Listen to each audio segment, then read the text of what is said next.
लाहौर में मोटरसाइकिल सवार के घड़े में गिरने की सीसीटीवी फुटेज सामने आ गई। तफसीलात के मुताबिक लाहौर के शादरा टाउन में मोटरसाइकिल सवार के घड़े में गिरने की सीसीटीवी फुटेज सामने आ गई है। लाहौर में शादरा टाउन के सिविल पार्क में सेवरेज की खुदाई के बाद तूफानी बारिश का पानी खड़ा हो गया था। शहरी मोटरसाइकिल पर घर से निकला और खुले मेन होल में जा गिरा। वाकये की सीसीटीवी फुटेज भी सामने आ गई, जिसमें शहरी को गिरते हुए देखा जा सकता है। मोहल्लेदारों ने अपनी मदद आप के तहत शहरी को बाहर निकाला और डूबने से बचा लिया। दूसरी जानिब शादरा टाउन के इलाकों मुस्लिम पार्क, हसनैन कॉलोनी में बारिश का पानी बदस्तूर खड़ा है, जबकि राजपूत पार्क, चांद खान शहीद चौक, सिराज पार्क, पराचा कॉलोनी के इलाके भी मुतासिर हैं।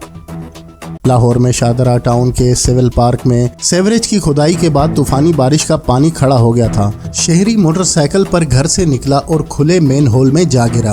वाकये की सीसीटीवी फुटेज भी सामने आ गई, जिसमें शहरी को गिरते हुए देखा जा सकता है। मोहल्लेदारों ने अपनी मदद आप के तहत शहरी को बाहर निकाला और डूबने से बचा लिया। दूसरी जानिब शादरा टाउन के इलाकों मुस्लिम पार्क, हसनैन कॉलोनी में बारिश का पानी बदस्तूर खड़ा है, जबकि राजपूत पार्क, चांद खान शहीद चौक, सिराज पार्क, पराचा कॉलोनी के इलाके भी मुतासिर हैं।